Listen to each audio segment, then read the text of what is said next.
সাবির মুস্তফা, আমি বলছিলাম যে আমি যখন বড় হয়েছি ৮০-র দশকে, তখন আমরা একটা ইতিহাস বিকৃতির মধ্য দিয়ে এসেছি।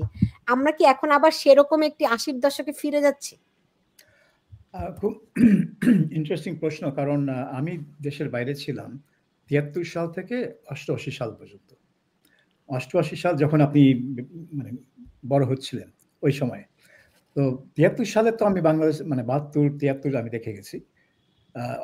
৮৮ সালে এসে হঠাৎ আমি টের পেলাম যে টেলিভিশনে আমি যখন নিউজ শুনছি বা কোনো নাটক দেখছি, এবং এখানে এখানে মানে হানাদার বাহিনী বলে একটা জিনিস তৈরি হয়েছে। এই হানাদার বাহিনীটা কে? কোথা থেকে আসলো? এটা কি মঙ্গল গ্রহ থেকে আসছিল নাকি মাটি ফুঁড়ে বের হয়েছিল? আমি ঠিক বুঝতে পারছিলাম যে হু ইজ দিস হানাদার বাহিনী? তারপর দেখলাম যে শেখ মুজিবের নাম তো নাই। অ্যাজ ইফ বাংলাদেশ স্বাধীন হয়েছে কিছু একটার মাধ্যমে, সেটার মানে কেউ নেতৃত্ব দিয়েছিলেন, অথবা মানে নাও দিয়ে থাকতে পারেন, এমনি হয়ে গেছে বিষয়টা আর কি। সো এটা আমি পরে বুঝলাম যে এটা একেবারে পরিকল্পিত একটা ব্যাপার, যে পাকিস্তান যে হানাদার বাহিনী ছিল সেটাকে যাতে মানুষের মন থেকে, মাথা থেকে, স্মৃতি থেকে মুছে ফেলা যায়, সেজন্য পাকিস্তানের নামটা নেওয়া হতো না, শুধু হানাদার বাহিনী। আর শেখ মুজিবকে তো মানুষের স্মৃতি থেকে মুছে ফেলার চেষ্টা ৭৫ সাল থেকেই চলে আসছে। পাঠ্যপুস্তক থেকে যদি বাদ পড়ে যায়, তাহলে কিন্তু আপনি একটা প্রজন্মকে অলরেডি ঘুম পাড়িয়ে দিয়েছেন, যদি আপনি এটা ১০ বছর মেনটেন করতে পারেন। তো এখন যেটা দেখা যাচ্ছে, এখন একটু ভিন্ন। ভিন্নটা এই কারণে যে এখন শুধু শেখ মুজিবকে ইতিহাস থেকে মুছে ফেলার চেষ্টা করা হচ্ছে তা না।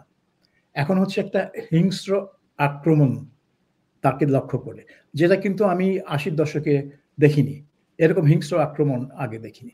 এখন কিন্তু প্রতি পদে পদে বলা হচ্ছে যে এই যে বিপ্লবটা হলো বা গণঅভ্যুত্থানটা হলো গত বছর অগাস্ট মাসে, এইটা প্রথমে তো ছিল যে এটা হাসিনা দুঃশাসনের বিরুদ্ধে বিদ্রোহ, কিন্তু এটা সফল হওয়ার পর এটা টার্গেট হয়ে গেছে শেখ মুজিব, এবং শেখ মুজিবকে টার্গেট করা মানে হচ্ছে একেবারে মুক্তিযুদ্ধের পর্যন্ত পৌঁছে গেছে। কারণ শেখ মুজিব তো জাতির পিতা ১৯৭৫ সালে হননি। তিনি তো প্রধানমন্ত্রী হওয়ার কারণে জাতির পিতা হন। তিনি যেভাবে বাংলাদেশের স্বাধিকার আন্দোলনের নেতৃত্ব দিয়ে গেছেন, সে ৪৮ সাল থেকে শুরু করে ৬৬, ৬৯ নামে তার নামে তাকে মুক্ত করার জন্য আন্দোলন হয়েছে, ৭০-এর নির্বাচন এবং ৭১-এর মুক্তিযুদ্ধ। এইসবের কারণে তিনি ৭২ সালে জাতির পিতা হিসেবে গণ্য হয়েছেন। তো এখন আপনি ৭২ সালের পরে ৭৪ সালে কি দুর্ভিক্ষ হলো, ৭৫ সালে বাকশাল হলো, এইগুলোর কারণে তো তাকে আপনি জাতির পিতা হিসেবে অস্বীকার করতে পারেন না। কারণ জাতির পিতা যেই কারণে হয়েছেন সেই কারণগুলো তো আপনি ডিনাই করতে পারছেন না। কাজে আমার কাছে মনে হয় যে এইটা শুধু শেখ মুজিবকে অ্যাটাক করার জন্য হচ্ছে না, এটা মুক্তিযুদ্ধের যে আদর্শটা এবং যে ন্যারেটিভটা, সেটা সম্পূর্ণ বদলানোর জন্য। এবং এই জন্য বারবার বলা হচ্ছে যে ৭১ এসছে ৪৭-এর ধারাবাহিকতায়, অর্থাৎ একটা অ্যাটেম্প চলছে যে বাংলাদেশের মুক্তি বা স্বাধীনতা এসছে ৪৭ সালে। এই দিকেই এইটাই হচ্ছে একটা ন্যারেটিভ তৈরি করার চেষ্টা করা হচ্ছে, এবং শেখ মুজিবকে যেভাবে হোক খুবই হিংস্র এবং আক্রমণাত্মকভাবে তাকে হেনস্থা করা যায়, সেই কাজই এখন চলছে, যেটার কোনো যুক্তি আমি দেখি না। অবশ্যই আপনি যদি ৭৪ সালে তার যে রাজনৈতিক কর্মকাণ্ড, তার যে অর্থনৈতিক ব্যর্থতা, আপনার দুর্ভিক্ষ এবং বাকশাল গঠন, এগুলো নিয়ে যদি আপনি তাকে সমালোচনা করতে যান, অবশ্যই করবেন, কেন করবেন না? এটা তো একটা রাজনৈতিক সমালোচনা। তিনি একজন রাজনৈতিক ব্যক্তিত্ব, তার তো ভুল সিদ্ধান্ত, ভুল পদক্ষেপ থাকতেই পারে, তার জন্য তাকে সমালোচনা করতে হতেই পারে। কিন্তু তার মানে এই না যে তার যে অবদান রাষ্ট্র গঠনের, জাতিকে মুক্তি এনে দেওয়ার জন্য, সেটা আপনি আক্রমণ করবেন কৌশলে। তো আমার মনে হয় এই মুহূর্তে সেটাই হচ্ছে, যেটা ৮০-র দশক, এমনকি জিয়াউর রহমানের আমল বলুন বা এরশাদের আমল বলুন, এরকম হিংস্র এবং আক্রমণাত্মক ছিল না। জি, জয়ী মামুন, আমার একটা প্রশ্ন মাথায় আসে যে ধরেন বঙ্গবন্ধুকে একটা হচ্ছে গিয়ে জামাতিরা যখন তার অবদানকে স্বাধীনতা যুদ্ধে অস্বীকার করতে পারে না, তখন তারা বঙ্গবন্ধুকে দুই ভাগে ভাগ করে। যে একটা হচ্ছে গিয়ে ৭১-এর আগের বঙ্গবন্ধু, আর একটা হচ্ছে গিয়ে ৭১-এর পরের বঙ্গবন্ধু, মানে একটা শাসক বঙ্গবন্ধু আর হচ্ছে গিয়ে নেতা বঙ্গবন্ধু, দুই ভাগে ভাগ করে তাকে একটা, তিনি যে জাতির পিতা নন, তার ভূমিকা যে নাই, এটি প্রতিষ্ঠিত করার চেষ্টা করে, কিংবা তার নামে কালিমা দেওয়ার চেষ্টা করে, এটি করে জামাতিরা। একই প্রক্রিয়া আমি দেখি বামপন্থীদের মধ্যে, কিছু বামপন্থীদের মধ্যে, তারাও বঙ্গবন্ধুকে দুই ভাগে ভাগ করেন। এরকম প্রশাসক বঙ্গবন্ধু আর নেতা বঙ্গবন্ধু, এই দুই ভাগে ভাগ করে তারা আসলে কি, মানে জামাতিদের উদ্দেশ্য তো বুঝতে পারি, কিন্তু বামরা আসলে কি হাসিল করতে চায়? এটা তো আসলে বামদের জন্য প্রশ্নটা সঠিক ছিল, আমার পক্ষে এটা উত্তর দেওয়া একটু কঠিন। বিশ্লেষণটা জানতে চাই, আমার ভুল হয়ে থাকলে আপনি ধরিয়ে দিয়েন। না না না না, ভুল ত্রুটির বিষয় না, এটি হচ্ছে আমার কাছে যেটি মনে হয় যে একজন মানুষ যখন একটা বড় দায়িত্বে থাকেন এবং দীর্ঘকাল ধরে একটা রাজনৈতিক আন্দোলন সংগ্রামের ভিতর দিয়ে অগ্রসর হন, পরিণত হন, তার কিন্তু জীবনের অনেক ফেজ থাকে, অনেকগুলো পর্ব থাকে, অধ্যায় থাকে, এবং সেই অধ্যায়গুলিকে যদি আমরা ভাগ করি তাতে খুব দোষের কিছু নেই। সেটি জামাত করুক, আপনি করেন, আমি করেন, করতেই পারি। 1947 সাল বা 1948 সালে বা 1952 সালে ভাষা আন্দোলনের সময়কার বঙ্গবন্ধু আর 69-71-এর বঙ্গবন্ধু শেখ মুজিব তো এক না। আবার এটিও সত্যি যে 71-এ যে বঙ্গবন্ধু, 74-75-এর বঙ্গবন্ধু তো এক না। ফলে মানুষের জীবনের বৈচিত্র্য থাকবে। আপনি সুলতানা রহমান আজকে যেখানে আছেন 20 বছর আগে সেই জায়গায় ছিলেন না, আমি 10 বছর আগে এই জায়গায় ছিলাম না, তো আবার 10 বছর পরে হয়তো অন্য জায়গায় থাকবো। এটিকে ভাগ করাটাকে আমি কোনো দোষের কিছু দেখি না, এবং এটি কোনো হাসিল করার উদ্দেশ্যে যে করা হয় তা না। এখন যেই জায়গাটায় আলোচনাটা এসে ঠেকেছে, আজকের পয়েন্ট, এখন কিন্তু আর ভাগ ভাগ করে বঙ্গবন্ধুকে রিজেক্ট করা হচ্ছে তা না। এখন আপাদমস্তক জন্ম থেকে 1920 থেকে 1975 উনি যতদিন বেঁচে ছিলেন এবং তার পরবর্তীকালে ওনার যে লিগেসি, পুরোটাকেই বুড়িগঙ্গায় বা অন্য কোনো নদীতে ফেলে দিতে হবে, পারলে বঙ্গোপসাগরে, প্রশান্ত মহাসাগরে, যেখানে হোক ফেলে দিতে হবে।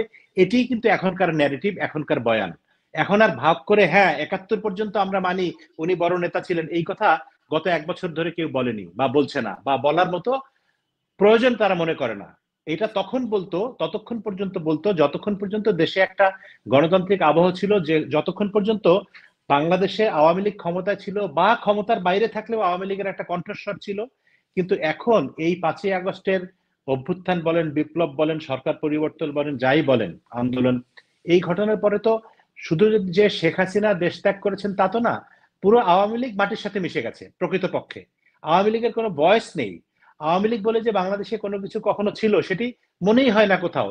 শুধুমাত্র ফেসবুক বা সোশ্যাল মিডিয়াতে তাদের কোনো এক ধরনের উপস্থিতি আছে, কিন্তু প্র্যাকটিক্যালি মাঠে ঘাটে, হাটে বাজারে বা মানুষের জীবন যাপনের কোনো প্রক্রিয়ার ভিতরে তো আওয়ামী লীগ নেই। ফলে আওয়ামী বিরোধী শক্তি যারা এই 75 সাল থেকে শুরু করে এই গত 5ই আগস্টের আগের দিন পর্যন্ত ভয়ে ভয়ে আওয়ামী লীগের বিরুদ্ধে কথা বলতো, তারা এখন বুক ফুলিয়ে প্রবল প্রতাপে আওয়ামী লীগের বিরুদ্ধে, বঙ্গবন্ধু শেখ মুজিবুর রহমানের বিরুদ্ধে, শেখ হাসিনার বিরুদ্ধে অনেক কথা বলে। এদের মধ্যে সকলেই ফেরেস্তা বা কেউ কোনো অপরাধ করেনি, দোষ করেনি, সেই আলোচনায় আমি যাচ্ছি না। যেহেতু আপনি ইতিহাস বিকৃতির প্রসঙ্গটা তুলেছেন, সেই জায়গা থেকে আমি মনে করি যে আমি মোটামুটি 70 দশকের মাঝামাঝি থেকে বড় হয়েছি। আমার জন্ম, স্কুলে যাওয়া থেকে শুরু করে এসএসসি পাস, ইন্টারমিডিয়েট পাস করা পর্যন্ত বা ইউনিভার্সিটি পর্যন্ত পুরোটাই আসলে নানা রকম সামরিক শাসনের ভিতর দিয়ে আমি দেখেছি। মানে আমার স্কুল জীবন, ছাত্র জীবন শুরু থেকে শেষ পর্যন্ত পুরাটাই জিয়াউর রহমান এবং এরশাদের সামরিক শাসনের বুটের তলায়। আমি বলি যে আমার ছাত্র জীবনটা বুটের তলায় বড় হয়েছে। তো ফলে আমি আমার কোনো পাঠ্য বইয়ে শেখ মুজিবুর রহমান কে ছিলেন, বঙ্গবন্ধু তো দূরের কথা, এরকম কোনো কিছু পাই নাই কোনোদিন। আমি যতটুকু জেনেছি আমার পরিবার পরিজন, তাদের মধ্যে যারা মুক্তিযুদ্ধের সাক্ষ্য ছিলেন, অংশগ্রহণ করেছেন, তাদের কাছ থেকে গল্প শুনেছি। একটু বড় হয়ে বইপত্র পড়া শুরু করেছি যখন, তখন বইপত্রের মাধ্যমে জেনেছি, স্কুলের শিক্ষকদের কাছ থেকে জেনেছি, বন্ধুদের কাছ থেকে জেনেছি, বড় ভাই, এভাবে জেনে জেনে আমার একটা আগ্রহ তৈরি হয়েছে। এবং আমার ব্যক্তিগত অভিজ্ঞতার জায়গা থেকে যদি বলি, সাবির ভাই যদি বিরক্ত না হন, সেটা হচ্ছে যে আমার ছোটবেলা থেকেই মনে হতো যে আচ্ছা এই বইপত্রে এরকম লেখা আছে কিন্তু এগুলি পাঠ্য বইয়ে নাই কেন, সরকার কেন বলে না।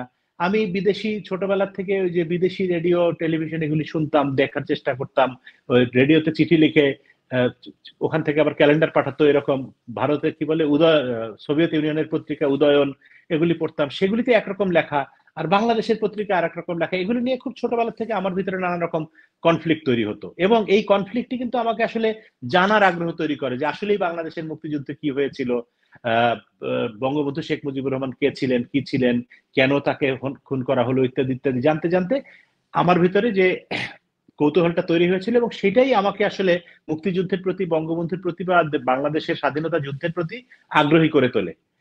ফলে আমি ব্যক্তিগতভাবে মনে করি যে সবসময় রাষ্ট্র ব্যবস্থা যদি নিষিদ্ধ করেই পার পেয়ে যেত, তাহলে পরে পৃথিবীতে মানুষ কোনো কিছু জানতো না কোনোদিন। কারণ বহু দেশে বহু রাষ্ট্র সত্যি জানতে দেয় না, সত্যি তারা চেপে রাখে, কিন্তু মানুষ কোনো না কোনো ভাবে জেনে যায়। আমার বিবেচনায় এই কথাটা, প্রসঙ্গটা বলে আমি শেষ করব, যে আমরা যখন আমার জন্ম পর থেকে শুরু করে MA পাস পর্যন্ত কোনোদিন পাঠ্য বইয়ে বঙ্গবন্ধুর নাম না শুনেও আমি বঙ্গবন্ধুর ভক্ত হতে পেরেছি। আবার এই বঙ্গবন্ধুর নামই এত বেশিবার শোনানো হয়েছে আমার সন্তানের প্রজন্মকে যে তারা এই নাম শুনতে শুনতে বিরক্ত হয়ে তারা বঙ্গবন্ধুর থেকে বিমুখ হয়েছে, এবং যেই নামগুলি তারা শুনতে দেয়নি তাদেরকে, ধরা যাক জিয়াউর রহমানের নাম, জিয়াউর রহমানের নাম গত 15-20-16 বছর আওয়ামী লীগের আমলে তো কখনো উচ্চারিত হতে দেয়নি। ওই কারণে কিন্তু নিষিদ্ধ হওয়ার কারণে জিয়াউর রহমানের প্রতি বা অন্য প্রতিষ্ঠানের প্রতি, দলের প্রতি মানুষের বা নতুন প্রজন্মের আগ্রহ তৈরি হয়েছে। তো আমার যেটি ধারণা যে আওয়ামী লীগ সরকারে থাকতে যে অন্যায়গুলো করেছে, যে ভুলগুলো করেছে, তার খেসারতি এখন আমরা দিচ্ছি, এবং সে কারণেই আজকে এই বঙ্গবন্ধুর থেকে শুরু করে পুরো ৭১কে বঙ্গোপসাগরে নিক্ষেপ করে দেওয়ার স্পর্ধা দেখাতে পারছে এরা। জি, আমার অভিজ্ঞতা আর মামুন ভাইয়ের অভিজ্ঞতা কিন্তু কাছাকাছি, যে আমাদের ভিতরে খটকা লাগতো যে আমরা পাঠ্যপুস্তকে পড়ি যা বাস্তবে ভিন্ন কেন। আর সাবির ভাই যেহেতু বিরাট বড় সাংবাদিকের বাড়িতে বড় হয়েছেন, কেজি মুস্তাফা তার বাবা, তিনি হয়তো যেগুলি শুনে বড় হয়েছেন, তিনি আবার বাংলাদেশে এসে দেখলেন ভিন্ন, যে হ্যাঁ এগুলি তো মানে রেডিও টেলিভিশনে কি বলে, মানে দুইটা ডাইমেনশন। কিন্তু সাবির ভাই, আমার যেই প্রশ্নটি মামুন ভাইকে আমি করেছিলাম, যে বামপন্থীদেরকে নিয়ে আপনারা বলছেন যে ৭৪-এর দুর্ভিক্ষ, তা বাকশাল নিয়ে তো আওয়ামী লীগের লোকেরা দারুণ লজ্জাও বোধ করে, মানে অন্যভাবে নিয়েন না। আমারও মামুন ভাইয়ের মতোই যে আমার ইতিহাস জানার অনেক আগ্রহ থেকে আমি ছোটবেলা থেকেই খুব ইতিহাস পড়তাম, এবং তখনই আমি বাকশাল জানতাম। ছোটবেলা থেকে আমি বাকশালের ব্যাপারে আমার খুব কিউরিওসিটি ছিল যে কি বিষয় এটা। তো আমি তো খুব অভিভূত হই বাকশাল পড়লে। একটা সমাজতান্ত্রিক কাঠামো, যেই সমাজতান্ত্রিক কাঠামোর স্বপ্ন বামপন্থীরা দেখে, তাহলে তারা আবার কেন বঙ্গবন্ধুকে এক নায়ক বলেন?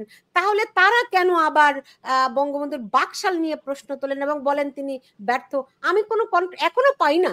বরং বলা হয় যে বঙ্গবন্ধু তার এই যে বাকশালের কনসেপ্ট, একটা সমাজতান্ত্রিক ব্যবস্থা, এটি বাস্তবায়ন করতে পারেননি, কারণ তার বিরুদ্ধে সবাই মিলে জোটবদ্ধ হয়েছিল, রাইট?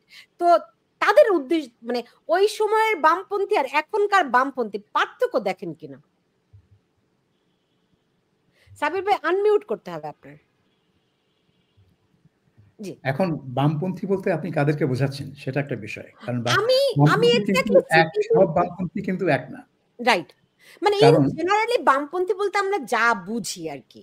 হ্যাঁ, কিন্তু সেখানে ব্যাপার আছে, কেন কিছু কিছু বামপন্থী আছে যারা খুবই এক্সট্রিম লেফট, তারা কিন্তু ঘোরতর শেখ মুজিব বিরোধী।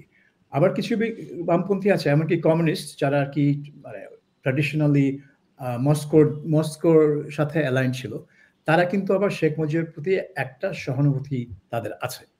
কাজে এই দুইটা বামপন্থীদের আপনি মানে সেপারেট করতে হবে। এখন আমি কোন বামপন্থীকে, আপনি মস্কোপন্থী বলেন, চীনাপন্থী বলেন, আর জোনায়েদ সাকিরা বলেন, যাদের কোনো পন্থাই নাই, কোন পন্থীকে আমি দেখি না যে বাকশালকে সাপোর্ট করে। বলেছে আচ্ছা, বাকশালের ব্যাপারটা হচ্ছে ভিন্ন, কারণ বাংলাদেশে আপনি জানেন যে বাংলাদেশের মানুষ আসলে সবসময় চায় যে একটা গণতান্ত্রিক ব্যবস্থা। গণতান্ত্রিক ব্যবস্থা মানে তারা চায় বিভিন্ন দল, কারণ বাংলাদেশ মানুষ দল বানায়, তারা দল করে, তারা দল সমর্থন করে। একটা ফ্যামিলিতে 3টা দল তৈরি হয়ে যায়, হ্যাঁ, দল থেকে উপদল, উপদল থেকে আরো উপদল। কাজেই সেই বাঙালিকে যদি আপনি বলেন যে আপনি দল করতে পারবেন না, তো বাঙালি তো মানে দম বন্ধ হয়ে মরে যাবে, সে যদি দল করতে না পারে। তো শেখ মুজিব সেটাই করেছিল, যে যেই দলগুলো ছিল এই দলগুলোকে যারা আর কি সমমনা, আপনার আওয়ামী লীগ, তারপরে কমিউনিস্ট পার্টি, যে মস্কোপন্থী কমিউনিস্ট পার্টি, তারপরে মুজাফর ন্যাপ, তারাও ওই কমিউনিস্ট পার্টির সাথে অ্যালাইন্ড, তাদেরকে নিয়ে বাকশাল গঠন করলেন। ওই দলগুলো সব বিলুপ্ত হয়ে গেল এবং সবাই এই বাকশালে ঢুকলো, আর যারা আর কি বাকশালে ঢোকে নেই তারা নিষিদ্ধ হয়ে গেল। তো এখন আপনি বাঙালিকে দমটা বন্ধ করে দিলেন, কারণ সে আর দল করতে পারবে না। তার যে দল ছিল, যারা ওই জাসদ নামক দলের যে লাখ লাখ সমর্থক এবং অনুসারী তারা কোথায় গেল? কোথায় যাবে তারা? তাদেরকে তো আপনার একটা রাস্তা করতে হবে, তাদেরও তো একটা রাজনীতি করার অধিকার আছে। তো হ্যাঁ, একটুখানি আমি যোগ করে দিচ্ছি আপনার এখানে, মানে যেটা আমি বুঝতে পারি না, জাসদের আকাঙ্ক্ষা ছিল বঙ্গবন্ধু যখন মুক্তিযুদ্ধের পরে দেশে ফিরলেন তখন তারা একটা জাতীয় সরকার করতে চেয়েছিল। মূলত সেই জাতীয় সরকার হয় নাই, আওয়ামী লীগের নেতৃত্বে সরকার হয়েছে দেখেই তারা জাসদ গঠন করলেন, তাই তো? তো আচ্ছা বলুন, এই কথা কে বলেছে আপনাকে? মানে বিভিন্ন সময়ে মানে মূল জিনিস এইটুকু দাঁড়ায় আর কি। ৭২ সালে জাতীয় সরকারের কোনো প্রশ্নই ওঠে নাই। জাতীয় সরকার যদি কেউ চেয়ে থাকে সেটা হতো মুজাফফর ন্যাপ এবং ভাসানী ন্যাপ, কারণ এই দুইটা দল ছিল মুক্তিযুদ্ধের অংশীদার, এবং কমিউনিস্ট পার্টি যেটা আর কি প্রো মস্কো কমিউনিস্ট পার্টি, তারা ছিল মুক্তিযুদ্ধের অংশীদার। তারা হয়তো জাতীয় সরকার গঠন করতে চেয়ে থাকলেও থাকতে পারে, কিন্তু সেরকম কোনো ইতিহাস নাই, সেরকম কোনো প্রমাণ নাই। প্রকাশ্যে দাবি ছিল না। এই কারণটা খুবই সিম্পল। 1970 সালে যে নির্বাচন হয় সেই নির্বাচনে যারা নির্বাচিত হয়েছিল পাকিস্তানের পরিষদে এবং পূর্ব পাকিস্তান প্রাদেশিক পরিষদে, এই দুই এমপি এবং এমএলএদেরকে নিয়ে গণপরিষদ গঠন করা হয় সেই 71-এর এপ্রিল মাসেই, এবং সেই গণপরিষদই তো আপনার এই প্রবাসী সরকার গঠন করে, যেটা ওই এপ্রিল 10-এর যে স্বাধীনতার ইশতেহার সেখানে পরিষ্কার লেখা আছে যে ওই গণপরিষদই হচ্ছে মানে তার যে আইনগত ভিত্তি প্রভিশনাল প্রবাসী সরকারের, সেই আইনগত ভিত্তি দিয়েছে এই কনস্টিটিউয়েন্ট অ্যাসেম্বলি, যেই কনস্টিটিউয়েন্ট অ্যাসেম্বলি 72 সালে শেষে গিয়ে সংবিধান পাশ করলো। কাজেই এখানে জাতীয় সরকারের ব্যাপার না, জাসদের ব্যাপারটা ছিল। আমি বলি কারণ আমি জাসদের কর্মী ছিলাম 72 সালে। আমি বাংলাদেশে 4টে বছর রাজনীতি করেছি, 4টে বছর মানে কর্মী ছিলাম, কর্মী রাজনীতি, নেতা তো ছিলাম না। আমার বয়স 10, 12, 13, 14 এরকম, এবং মানে রাস্তায় মিছিল। 10-12 বছরে আপনি মিছিল করতেন? আমার 10 বছর বয়সে প্রথম মিছিল 1969, এবং তখন ছিল ছাত্রলীগ, জাস্ট ছাত্রলীগ। তারপরে 72 সালে যখন ছাত্রলীগ দুভাগ হয়ে গেল, রব একদিকে, নুরে আলম সিদ্দিক আরেকদিকে, তখন আমি দেখলাম যে রবের ছাত্রলীগ লাল পতাকা নিয়ে হাঁটছে, তো ওইটাই হয়ে গেল আমার পার্টি, কারণ তারা ছিল লাল পতাকা আর এদিকে এরা ছিল সাদা লাল সবুজ। কাজে আমার তখন হচ্ছে আমি খুব মানে বামপন্থী চিন্তাধারার লোক, মানে পোলাপান ছিলাম তখন। কাজে যেদিকে লাল পতাকা আমি সেদিকে ধাবিত হলাম, এবং সেই যখন জাসদ গঠন করা হলো আমি দেখলাম যে বিরাট একটা লাল পতাকা, পাশে ভিতরে একটা মশাল, ব্যাস হয়ে গেল, এই হচ্ছে আমার দল। তো এটা হচ্ছে 73 সাল পর্যন্ত আমি জাসদ ছিলাম, কিন্তু যখন ফিরে আসি তখন তার সেই জাসদের সঙ্গে আওয়ামী লীগের মূল কন্ট্রাডিকশনটা তাহলে কোথায় ছিল? এখন সেটা হচ্ছে, এই প্রশ্নটার জবাব শুধুমাত্র একজনই দিতে পারতো, সেটা হচ্ছে সিরাজুল আলম খান। কারণ উনারা তো আমাদেরকে তখন মানে এই রাস্তার কর্মীদেরকে তো বুঝাবেন না যে তাত্ত্বিক গন্ডগোলটা কি ছিল। মূলত ওনারা যেই বিষয় নিলেন যে এখানে একটা বিপ্লবী সরকার করতে হবে, বিপ্লবী, নট জাতীয় সরকার, বিপ্লব।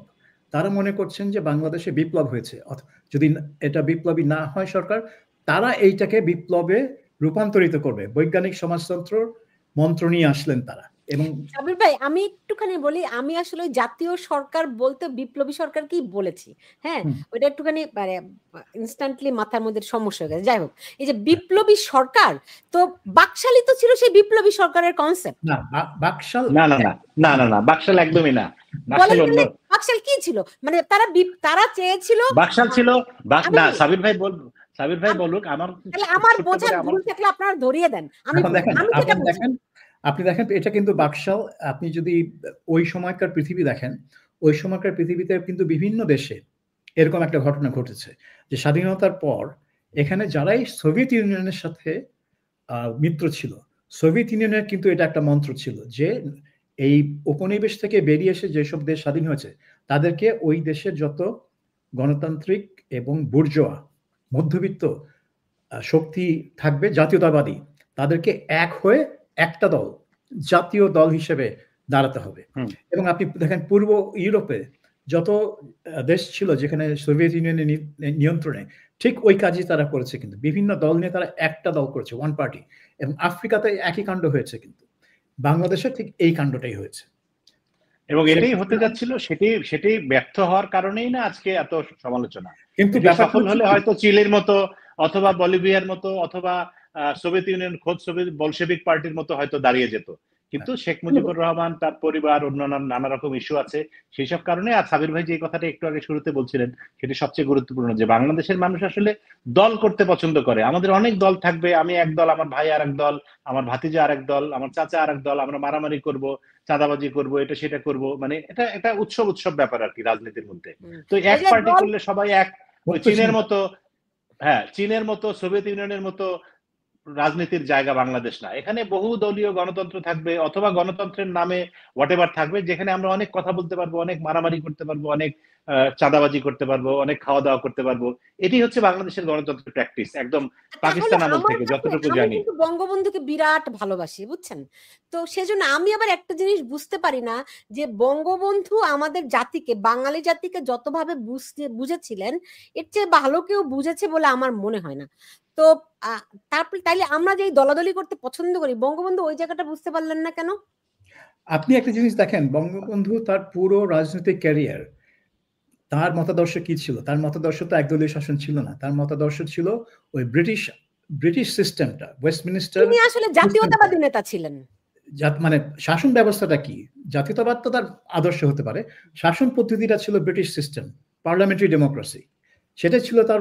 এবং সেই জন্য ৭২-এর সংবিধান কিন্তু সেটাই ছিল, শাসন মানে সংসদীয় শাসন ব্যবস্থা। কিন্তু ৭৫-এ গিয়ে তিনি ওই সোভিয়েত ইউনিয়নের ট্র্যাপে পড়ে এই বাকশাল, ঠিক অন্যান্য দেশে তানজানিয়া এইসব দেশের মতো, পূর্ব ইউরোপীয় দেশের মতো একদলীয় শাসন ব্যবস্থা তিনি ক্যাম্প করলেন। এবং মানে সোভিয়েত ইউনিয়ন দেখেন এটা কত বছর টিকলো, তারপর তো সারা টিকতে পারেনি, তাদের তো পতন হলো। আসলে এই ধরনের ব্যবস্থা ধরে রাখা সম্ভব না, খুব ডিফিকাল্ট। চীন পেরেছে এখনো, চীন কোনো এক কারণে এখনো কিউবা পারছে এখনো, কিন্তু আর কতদিন? ডেমোক্রেসি হলে যেটা হয় যে আপনার একটা রিনিউয়ালের প্রসেস থাকে, প্রতি 5 বছর 4 বছর অন্তর আপনি নির্বাচন হচ্ছে, মানুষ তাদের মতামত দিতে পারছে, এবং প্রয়োজন হলে নেতা সরকার চেঞ্জ করতে পারছে।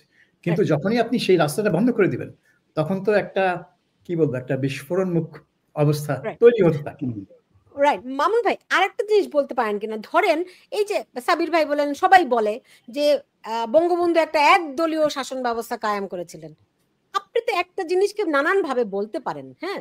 তো একদলীয় না বলে আমরা তো এটাও বলতে পারতাম, মানে পপুলার শব্দ হতে পারতো, যে বঙ্গবন্ধু একটা সমাজতান্ত্রিক ব্যবস্থা প্রবর্তন করেছিলেন। না না না, আচ্ছা সুলতানা, এটা আসলে তর্ক করতে চাইলে বা না, তর্ক না, দোষারোপ করতে চাইলে, আন্ডারস্ট্যান্ডিং এর জন্য বলতেছি। হ্যাঁ আচ্ছা ঠিক না, আমরা আন্ডারস্ট্যান্ডিং এর জন্য আমিও বলছি যে যারা এগুলি বলে তারা নানা রকম তর্কের কারণেই বলে, যে তর্ক করার জন্য বা ছোট করার জন্য, খাটো করার জন্য হয়তো বলতে পারে। কিন্তু আমার যেটা ধারণা সেটা হচ্ছে যে ওই যে শুরুর আলোচনায় যদি আমরা যাই, যে ৭১ সালের মুক্তিযুদ্ধের পূর্ববর্তী বঙ্গবন্ধু আর স্বাধীনতার পরে রাষ্ট্র পরিচালনার দায়িত্ব নেওয়ার পরের বঙ্গবন্ধুর মধ্যে কিন্তু পার্থক্য আছে, যে কারো পার্থক্য থাকে। এই শেখ হাসিনা খালেদা জিয়ার ক্ষেত্রে পার্থক্য, রাজপথের নেত্রী এক জিনিস আর প্রধানমন্ত্রী আরেক জিনিস। হ্যাঁ, আমি একটু বলি, তারপরে আপনার কাছ থেকে শুনবো। আপনার প্রথম যে পয়েন্টটা আপনি আলোচনা করেছিলেন, যে বঙ্গবন্ধু কেন মানুষের পালস বুঝলেন না, এদেশের মানুষ রাজনীতি করতে পছন্দ করে, তাহলে কেন তিনি এরকম একটা সব দল বাদ দিয়ে একদলীয় পদ্ধতির মধ্যে আসলেন? আপনার দুইটা প্রশ্নের উত্তর একসঙ্গেই আমার কাছে আছে। সেটি হচ্ছে যে তিনি যখন স্বাধীন দেশে এসে রাষ্ট্র পরিচালনার দায়িত্ব নিলেন, তখন তো তিনি রাষ্ট্র পরিচালনার সমস্যাগুলো মোকাবেলা করা শুরু করলেন। এর আগে তো তিনি রাজপথের নেতা ছিলেন, ছাত্র নেতার থেকে শুরু করে বড় জাতীয় নেতা, কিন্তু রাষ্ট্র পরিচালনার অভিজ্ঞতা তো ভিন্ন। সেখানে এসে তাকে অনেক কিছু করতে হয় যেটি তিনি হয়তো করতে পছন্দ করেন না বা করতে চান না। এটা সবাইকে করতে হয়, বঙ্গবন্ধুকে করতে হয়েছে, জিয়াউর রহমানকে, শেখ হাসিনাকে, খালেদা জিয়াকে, আজকে প্রফেসর ইউনূসকেও করতে হয়।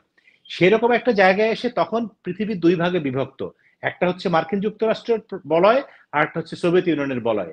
এবং মুক্তিযুদ্ধের ভিতর দিয়েই আমরা আমাদের অবস্থান পরিষ্কার করেছি, বাংলাদেশ সোভিয়েত ইউনিয়নের বলয়ের ভিতরে, এবং ভারত তার মিত্র হিসেবে আমাদেরকে মুক্তিযুদ্ধে সহায়তা করেছে ইত্যাদি নানা রকম।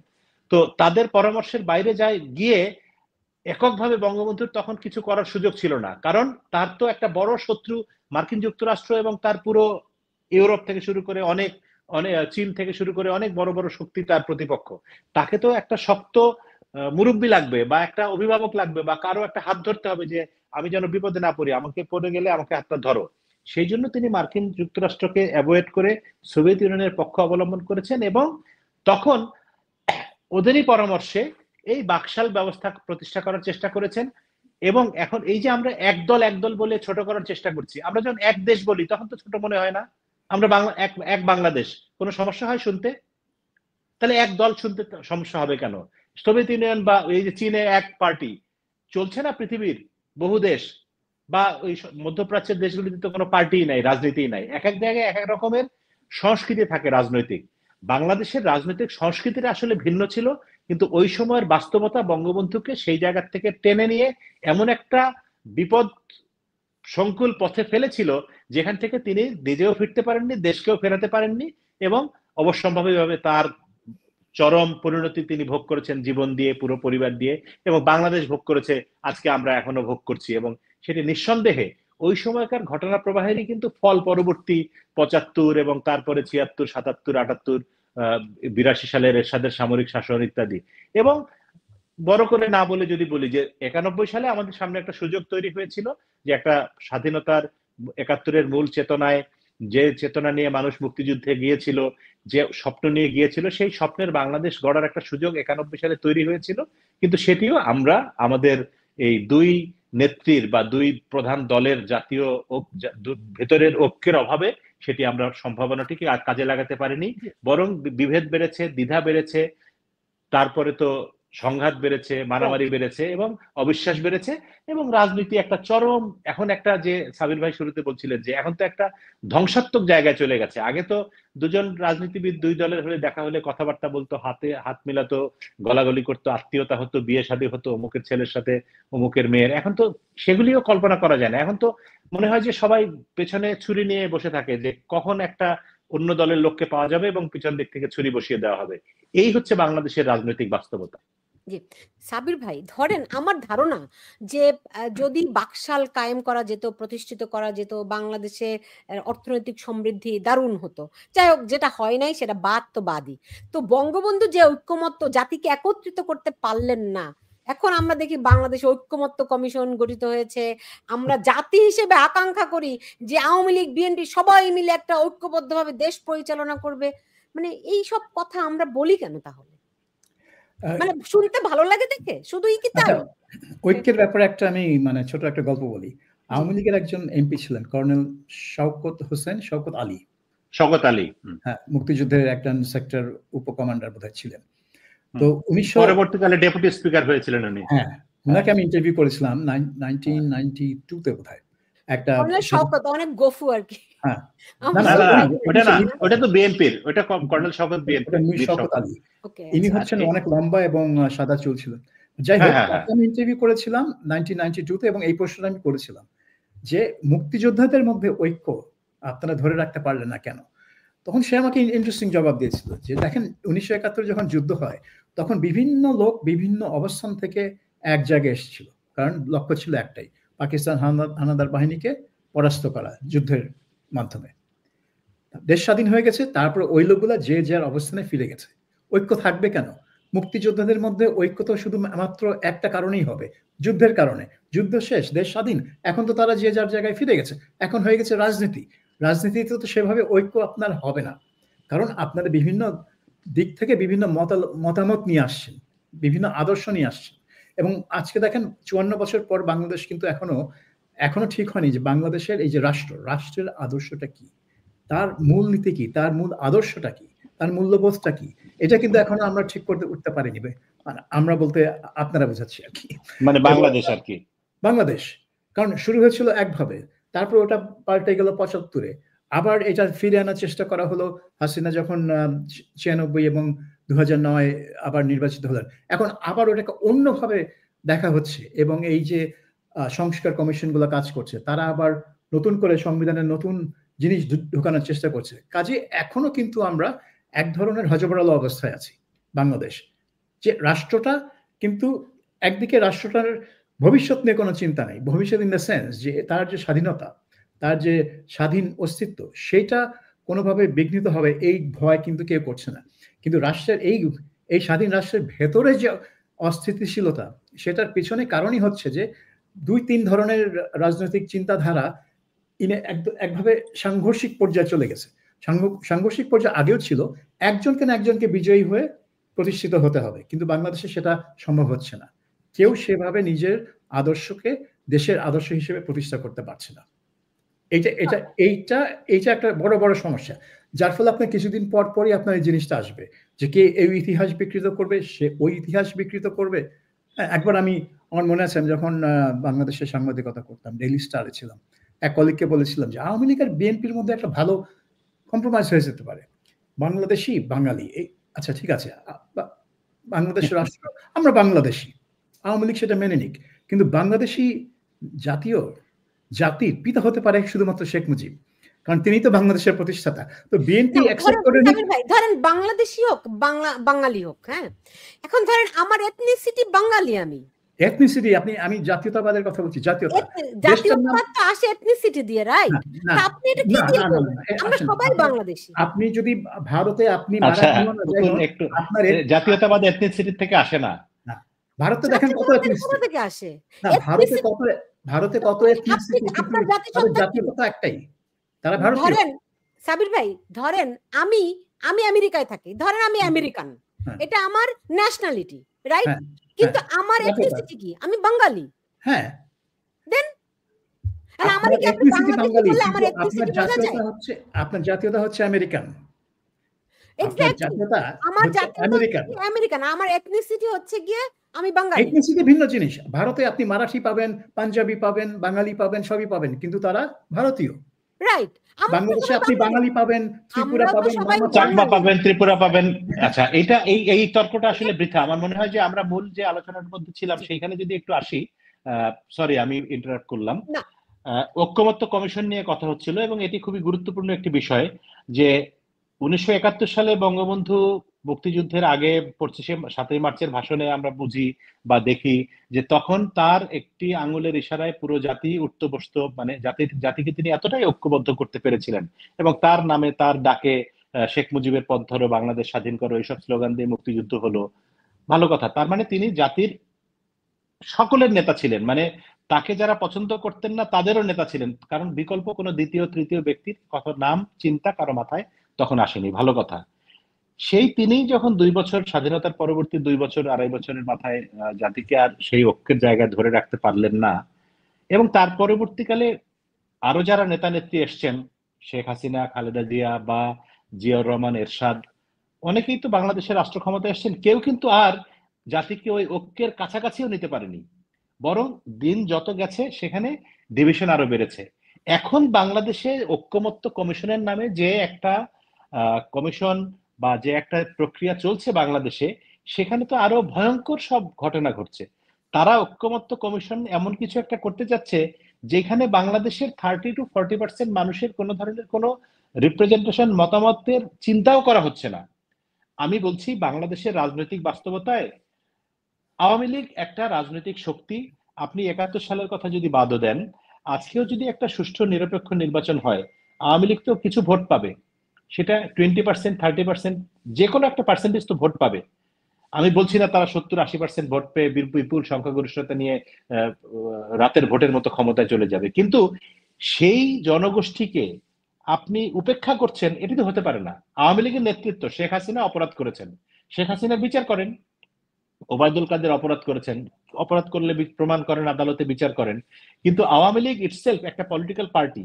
সেই পলিটিক্যাল পার্টির হাজার হাজার, লক্ষ লক্ষ, কোটি কোটি কর্মী, সমর্থক আছেন, যাদেরকে আমরা গত 3 দিন আগে 15ই আগস্টে আমরা ধানমন্ডির 32 নম্বরে তাদের অনেককে যেতে দেখেছি। এই সরকারের প্রবল রক্তচক্ষু, ভয়, ভীতি, পুলিশ, সেনাবাহিনী, মিলিটারি উপেক্ষা করেও কিন্তু তারা গেছেন। ছোট্ট করে হাতের মধ্যে ফুল নিয়ে একটা বয়স্ক মহিলা গিয়েছেন, রিক্সা চালক গিয়েছেন, একজন মাদ্রাসার শিক্ষক, আলেম গিয়েছেন, এরকম অনেক মানুষ গিয়েছে। আমি নিজে দেখেছি যে অনেকে যেতে পারেনি, দূর থেকে দেখেছে। তো এই মানুষগুলো তো কোনো অপরাধ করেনি, তারা বিদেশে টাকা পাচার করেনি, তারা কোনো সন্ত্রাসী কর্মকাণ্ডের সঙ্গে জড়িত ছিল না, তারা কাউকে খুন করেনি, কিন্তু তাদের মনের ভিতরে বঙ্গবন্ধু আছে, মনের ভিতরে আওয়ামী লীগ আছে, মনের মধ্যে বাংলাদেশের প্রতি, শেখ হাসিনার প্রতি বা ভালোবাসা আছে। ভালোবাসা আমার বাবার প্রতি থাকতে পারে। এখন আমার বাবা যদি কোনো দোষ করে, তার বিচার হবে না আমি আমার বাবাকে ভালোবাসি বলে? তো আমার বাবা যদি অপরাধ করে থাকেন, বাবাকে বিচার করেন, কিন্তু আমাকে কেন আপনি কথা বলতে দিবেন না, আমাকে কেন রাস্তায় বের হতে দিবেন না? তো যে ঐক্যমত্য কমিশন বাংলাদেশে এই এত বিরাট সংখ্যক মানুষের মতামতকে উপেক্ষা করে একটা একপেশে ঐক্যমত প্রতিষ্ঠার চেষ্টা করে, এটাকে তো কোনোভাবে ঐক্যমত্য বলা সম্ভব না। এটা হচ্ছে একটা তাদের একটা একটা প্রেসক্রিপশন, তারা একটা একটা ফর্মুলার ভিতরে, একটা মেশিনের ভিতরে ঢুকিয়ে এটাকে তারা একটা জায়েজ করার ফর্মুলা তৈরি করেছে, যে সেই ফর্মুলার নাম দিয়েছে ঐক্যমত্য কমিশন।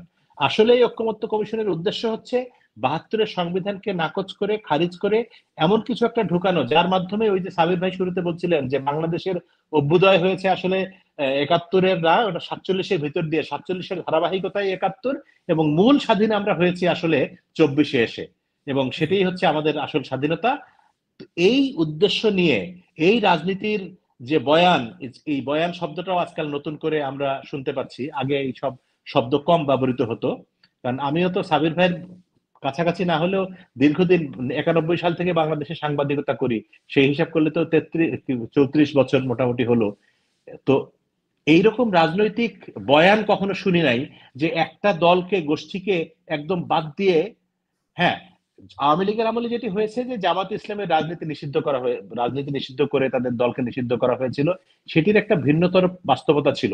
জামায়াতে ইসলামী ঐতিহাসিকভাবে স্বীকৃত, তাদের গোলাম আজমের নিজের মুখে আমি নিজে শুনেছি, তারা বলেছেন, বিভিন্ন জায়গায় লিখেছেন যে তারা বাংলাদেশের চাই নাই। এবং এই যে কিছুদিন আগে ব্যারিস্টার রাজ্জাক মারা গেলেন, তিনি ইন্টারভিউতে আমাদের সঙ্গে বলেছেন যে আমি বহু চেষ্টা করেছি জামায়াতকে দিয়ে ৭১-এর ভূমিকার জন্য ক্ষমা চাওয়ানোর এবং বাংলাদেশের রাজনীতির সঙ্গে একভূত হওয়ার।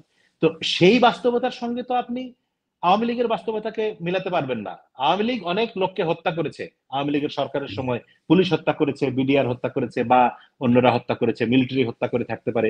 তো এই সরকারের আমলে হচ্ছে হত্যাকাণ্ড, তো সকল হত্যাকাণ্ডই পাপ। একজনকে হত্যা করা, ওই যে হাদিস করেন, আমি তো অত ধর্মীয় শিক্ষায় শিক্ষিত না, কিন্তু শুনেছি বিজ্ঞজনেরা বলেন যে একজন মানুষকে যদি হত্যা করো তাহলে তুমি যেন পুরো মানবতাকে হত্যা করলা, আর একজন মানুষকে তুমি যদি বাঁচাও জীবন, তাহলে তুমি পুরো মানবতার জীবন বাঁচালে। এটা আমাদের মহানবী কোথাও বলেছেন, আমি জানি না কোন জায়গায় বলেছেন। তো তাহলে আমার বক্তব্য হচ্ছে যে একজন মানুষকে হত্যা করাও যদি অপরাধ হয়, একজন মানুষকে আমি যদি হত্যা করি আমার ফাঁসি হবে, আর ১,০০,০০০ মানুষকে হত্যা করলেও ফাঁসি হবে। হিটলারেরও ফাঁসি মানে হতো যদি বেঁচে থাকতো বা তাকে পাওয়া যেত ওইরকম সময়। আর একজন মানুষ যে চোরা একটা লোক পাড়ায় ছিনতাই করতে গিয়ে একজনকে পেটে ছুরি মেরে তাকে হত্যা, মানে তার মৃত্যুদণ্ড হলো। সেই বাস্তবতায় তাহলে প্রফেসর ইউনূসের সরকারের আমলে এই যে সেনাবাহিনীর গুলিতে সেদিন গোপালগঞ্জে মানুষ মারা গেল, আরো এখানে সেখানে মানুষ মারা গেল, এগুলির হুকুমের আসামি কে হবেন? এগুলোর জন্য কোনোদিন কোনো বিচার হবে না, মামলা হবে না। এখন মামুন ভাই, আমি আপনি তো হচ্ছেন আমি শেষ কালচারাল করি। সায়েন্টিস্ট, যেই কারণে আপনি না, বললেন। আমি সেই আলোচনায় যাচ্ছি না, আমি কি সেটা বিষয় না। বিষয় হচ্ছে যে এমন কোন সরকার কি বাংলাদেশে কোনোদিন ছিল যেই সরকারের আমলে পুলিশের গুলিতে কেউ মারা যায়নি? কোথাও কম, কোথাও বেশি, এবং প্রত্যেকের বিচার হওয়া উচিত। আমি মনে করি সেই পুলিশের বিচার হওয়া উচিত, নির্দেশদাতার বিচার হওয়া উচিত, সরকার প্রধান হিসেবে যদি ইনভলভমেন্ট পাওয়া যায় অবশ্যই শেখ হাসিনার বিচার হওয়া উচিত, আরো অন্যদের সকলের বিচার হোক, সেটি নিয়ে আমার বিন্দুমাত্র কোনো আপত্তি নেই, সংশয় নেই, সন্দেহ নেই। কিন্তু আমার কথা হচ্ছে যে যারা বাংলাদেশে আওয়ামী লীগের রাজনীতি করে, যারা আওয়ামী লীগকে ভালোবাসে, তাদের জন্য আপনি কি স্পেস রাখলেন ঐক্যমত্য কমিশন বা প্রফেসর ইউনূসের সরকার বা অন্য যারা আছেন এখন উপদেষ্টা মন্ডলীতে? তারা কি এই কথাটা কখনো ভাবে? এবং যদি কখনো কোনো আলোচনায় টকশোতে সাংবাদিক বন্ধুরা মাঝে মধ্যে এই প্রশ্ন উত্থাপন করতে গেলে বলে যে এগুলি হচ্ছে পুরনো ধ্যান ধারণার আলোচনা, এখন আওয়ামী লীগ ইত্যাদি যারা বলবেন তারা ফ্যাসিস্টের দোসর, তাদেরকে আমরা বয়কট করব, তাদেরকে আমরা ঘেরাও করব, তাদেরকে আমরা মানে অমুক করব, মব করব, ফলে এই কথা বলার কেউ সাহসও পায় না। তো সেই যদি বাস্তবতা হয় তাহলে কিসের ঐক্যমত্য, কিসের কমিশন, আর কিসের কি? এটা হচ্ছে আপনি যা চাচ্ছেন তাই করার জন্য একটা, ওই যে থাকে না যে জিয়াউর রহমানের হ্যাঁ না ভোটের মতো। আমি তখন স্কুলে পড়তাম ছোটবেলায়, আমি বোধহয় ৩-৪০০ ভোট দিয়েছিলাম। স্কুলের বাক্স ছিল দুইটা, একটা হ্যাঁ লেখা, একটা না লেখা, ব্যালট বাক্স ছিল, এবং আমাদের মতো সব 1-2 এর বাচ্চারা ব্যালট বাক্স ভরে দিত। এবং পরের দিন বিরাট নির্বাচনের ফলাফল হলো যে হ্যাঁ, বিপুল ভোটে জিয়াউর রহমান হ্যাঁ জয়যুক্ত হয়েছে এবং তিনি বাংলাদেশের রাষ্ট্রপতি নির্বাচিত হয়েছে। প্লেন তো থেকে ওই হেলিকপ্টার থেকে করা হতো, পাঠানো হতো। আমার মনে আচ্ছা, আছে আমি গ্রামে ছিলাম তো তখন অত হেলিকপ্টার দেখি নাই, আমি সাধারণ অভিজ্ঞতার কথা বললাম। আমি বলছি যে বাংলাদেশের রাজনীতির কলঙ্ক আজকের নতুন না, এটাই ছিল সব সময়, কিন্তু এখন সেটি সকল সীমা ছাড়িয়ে গেছে। আমার মনে হয় আমি অনেক কথা বলেছি, সময়ও শেষ হয়ে আসছে। সাবির ভাই নিশ্চয়ই কিছু বলবেন। মামুন ভাই হচ্ছেন কালচারাল ফ্যাসিস্ট, তার মতো অনেক প্রথিতযশা সাংবাদিক, তারপরে তারকাদেরকে দেখলাম কালকে জুতো পেটা করা হচ্ছে ঢাকা বিশ্ববিদ্যালয়ে। তারকাদেরকে না, কারেকশন, তারকাদের ছবিকে, তারকাদেরকে না, ওই আর কি শব্দ প্রয়োগে সচেতন হতে হবে আর কি। কেমন মামুন ভাই, ভয় লাগে? আপনি কেন তো ভয় লাগবে? আসামি ভাই। না না না না না না, ভয়ের কি আছে? এটা তো হাস্যকর, মানে এটা আমার কাছে চরম হাস্যকর একটা ব্যাপার মনে হয় যে মানুষ কতটা নিম্ন রুচির হলে, নিম্ন প্রকৃতির হলে, যে একজন, আমরা যদি, এমন কোনো আইন নাই বাংলাদেশে যে কাউকে শ্রদ্ধা জানানো যাবে না, বঙ্গবন্ধুকে হোক, জিয়াউর রহমানকে হোক, বা ইভেন যে কারো একটা নিকৃষ্ট লোককেও যদি কেউ শ্রদ্ধা জানাতে চায়, তাকে শ্রদ্ধা জানতে তো, এই যে কি বলে, যুদ্ধাপরাধীদের যাদের ফাঁসি হয়েছে তাদেরকে মানুষ শ্রদ্ধা জানে না, তাদের দলের অনুসারীরা। এই যে দেলোয়ার হোসেন সাঈদীকে বা সাকা চৌধুরীকে, কাদের মোল্লাকে জামাতের নেতারা গিয়ে শ্রদ্ধা জানায় না, তো সেখানে কি কেউ তাদেরকে বাধা দিতে যায়? যে কোনো প্রেস সেক্রেটারি বলেছে কোনোদিন যে এই ওকে শ্রদ্ধা জানাতে গেলে তোমাদেরকে আইনগত ব্যবস্থা নেওয়া হবে? কি আইন আছে প্রেস সেক্রেটারির হাতে? দাঁড়াও আমি শেষ করি। তুমি না না না ভাই, তুমি একটা প্রশ্ন করেছো, সেটার উত্তরটা তো শুনতে হবে তোমাকে, তারপরে না অন্য বিষয় আসবে। আমি যেটা বলতে চাচ্ছিলাম সেটি হচ্ছে যে শ্রদ্ধা জানানোর কোনো আইন নাই বাংলাদেশে, যে শ্রদ্ধা জানানো যাবে না সেরকম আইন আগে পাশ করতে হবে, তারপরে এই প্রেস সেক্রেটারিকে বলতে হবে যে বাংলাদেশের এই দণ্ডবিধির এত ধারা অনুসারে যদি কেউ শ্রদ্ধা জানাতে যায় শেখ মুজিবের বাড়িতে, তাহলে তাকে শাস্তি দেওয়া হবে। তো কোনো আইন তো নাই। গায়ের জোরে তো কথা বলা যায় না, গায়ের জোরে কথা বলতে পারে আহাম্মক লোকজন। তো আমি তো এটি আমার মুখে উচ্চারণ করতে চাই না যে সরকারের একজন দায়িত্বশীল ব্যক্তি এরকম আহাম্মকের মতো কথাবার্তা কেন বলবেন। এক, দ্বিতীয় হচ্ছে পুলিশ মাঝে মধ্যে প্রেস বিজ্ঞপ্তি দিয়ে সমাবেশ নিষিদ্ধ করার ঘোষণা দেয় যে অত তারিখে অমুক জায়গায়, পার্টিকুলার কয়েকটা জায়গা থাকে যে কেউ সমাবেত হতে পারবে না, যেমন প্রধান উপদেষ্টার বাড়ির সামনে, প্রধানমন্ত্রী কার্যালয়ের সামনে, বা রাষ্ট্রপতির বাড়ির সামনে, ক্যান্টনমেন্টে বিশেষ বিশেষ জায়গা থাকে। সেরকম যদি হতো যে ঢাকা মহানগর পুলিশ একটা বিজ্ঞপ্তি দিয়েছে যে 15ই আগস্ট সকাল বা আগের রাত, মধ্যরাত থেকে শুরু করে পরবর্তী 24 ঘন্টা ধানমন্ডি 32 নম্বর এলাকায় আইন শৃঙ্খলা পরিস্থিতির অবনতি হতে পারে, এই আশঙ্কায় একটা সভা সমাবেশ নিষিদ্ধ করা হলো। তারপরেও ইন্ডিভিজুয়ালি আপনি আমি গিয়ে ফুল দিয়ে গোপনে চলে আসতে পারি, আমরা সভা সমাবেশ মিছিল করব না। সেই রকম জায়গায় যখন একটা মানুষ, সাধারণ রিক্সা চালক বা সাধারণ একটা গৃহিণী বা একজন মায়ের সমান বয়সী মানুষ ফুল দিতে যায়, তাকে হেনস্থা করা হয়, তাকে মবের শিকার হতে হয়, সেইখানে আমি তো অনেক ভাগ্যবান যে আমাকে তো আমার ছবিতে ফুল দিয়েছি বলে বা শ্রদ্ধা জানিয়েছি বলে ফেসবুকে, তাও বাস্তবে না, আমার ছবিতে ওখানে তারা জুতা মেরেছে। তো এটা এর চেয়ে হাস্যকর আর কি হতে পারে? এটি কোন ধরনের গণতন্ত্র, কোন ধরনের সভ্যতা? আমাকে একটু বুঝান যে পৃথিবীর কোন আইনে আছে যে আপনি কাউকে অন্তর থেকে শ্রদ্ধা জানিয়ে একটা চিঠি লিখলেন বা একটা ভালোবাসা প্রকাশ করলেন, সেই জন্য আপনাকে জুতাপেটা করা হবে? এটা কোথাও আছে? বাংলাদেশে কি মুক্তিযুদ্ধ, শেখ মুজিবুর রহমান নিষিদ্ধ নাম, যে তার নাম উচ্চারণ করলেই তাকে জেলে নিয়ে যেতে হবে? এটা কোন আইনে প্রফেসর ইউনূসের সরকার করেছে? কেন করেছে? এর ব্যাখ্যা দেওয়ার মতো কোনো যোগ্যতা এই সরকারের কারো আছে? আইন উপদেষ্টা আসিফ নজরুল থেকে শুরু করে যারা সকলেই তো আমাদের ভাই বন্ধু, তাদের সঙ্গে আমরা দীর্ঘদিন রাস্তায়, মাঠে ঘাটে, পথে কাজ করেছি, টকশো করেছি, কিন্তু এখন হঠাৎ করে দেখি তাদের ভিন্ন চেহারা। এই অসমাপ্ত আত্মজীবনীর কথা বলে আপনি আলোচনা শুরু করেছিলেন। অসমাপ্ত আত্মজীবনী নিয়ে শেখ হাসিনাও অতটা উচ্ছ্বাস কোনোদিন প্রকাশ করেনি যতটা উচ্ছ্বাস আসিফ নজরুল প্রকাশ করেছেন টেলিভিশনে। এখন সেগুলি টেলিভিশনে ভাইরাল, কিন্তু কই, আজকেও দেখলাম পোড়ানো হচ্ছে বিভিন্ন জায়গায় অসমাপ্ত আত্মজীবনী থেকে শুরু করে বঙ্গবন্ধুর বই, হাসিনার বই। আমাদের আমাদের মহাপণ্ডিত বিজ্ঞ উপদেষ্টারা তো কিছুই বলছেন না। এই হচ্ছে আমার বাংলাদেশ। আমি এতে ভয় পাওয়ার কিছু না। ভয় পাবো আমি যদি কোনো চুরি ডাকাতি করতাম, খুন খারাপি করতাম, টাকা পাচার করতাম, কারো জমি লুট করতাম, কারো বাড়ি দখল করতাম, তাহলে ভয় পাওয়ার ব্যাপার থাকতো। আমি তো এসব কোনো অপরাধ করিনি, আমি কেন ভয় পাবো? বলা হচ্ছে ওই আহাম্মকদের কেউ কেউ বলছে যে অনেক টাকা পয়সা ছড়ানো হয়েছে এরকম সামাজিক যোগাযোগ মাধ্যমে স্ট্যাটাস দেওয়ার জন্য। আচ্ছা, আহাম্মকরা তো কত কিছু বলে, সেটা প্রমাণ দিই। জি সাবির ভাই প্লিজ বলেন। জি নিশ্চয়ই। আপনার কথা শুনতে শুনতে আমার মাথা ব্যথা হয়ে যাচ্ছে, আমার কিছু বলতে হবে। সরি ভাই। না, কারণ একটানা একজন বলে গেলে একটু সমস্যা হয় দর্শকের জন্য। না, আমার কথা হচ্ছে একটাই, সিম্পল, যে কারো ছবি টাঙিয়ে সেটা জুতাপেটা করা যদি একটা গণতান্ত্রিক ব্যবস্থা হয়, যে আমেরিকার মতো ফার্স্ট অ্যামেন্ডমেন্ট রাইটস যদি থাকে, মুক্ত চিন্তা, বাক স্বাধীনতা, সেখানে আপনি ছবি টাঙিয়ে জুতা পেটা করতে পারেন, কোনো সমস্যা নেই। কিন্তু সেই সাথে যে কারোর স্বাধীনতা থাকবে, যে কোথাও গিয়েও যে কারোর জন্য শ্রদ্ধা জানানো। আপনি যদি ২ টা রাইট যদি একসাথে দিতে পারেন, তাহলে আপনি বলতে পারেন যে ওই জুতা পেটা যারা করছে একটা ছবির উপরে, তাদের জুতা পেটা করার অধিকার আছে, কিন্তু তারা কি ধরনের, তাদের মূল্যবোধ কি সেটা লোকে বুঝবে, যে তাদের রুচি কি, তাদের মূল্যবোধ কি, এবং সেই লোকজন তাদেরকে সেভাবে জাজ করবে। কিন্তু একই সাথে আপনাকে ওই অধিকারটা দিতে হবে মানুষকে, যে তারা যাকে শ্রদ্ধা করে, যেই মতাদর্শের লোক, সেটাতে যেন তারা করতে পারে। কিন্তু আপনি সেটা করছেন না। আপনি বলছেন যে এটা যারা করবে তাদের বিরুদ্ধে ব্যবস্থা নেওয়া হবে। তারপরে বেশিরভাগ লোক ওখানে যাচ্ছে না, কারণ কেউ ব্যবস্থার মুখোমুখি হতে চায় না, সেজন্য তারা নিরাপদে ফেসবুকে শ্রদ্ধা জানিয়েছে। তো সেটাকে কাউন্টার করার জন্য তারা এই জুতা পেটা করার আয়োজনটা করলো।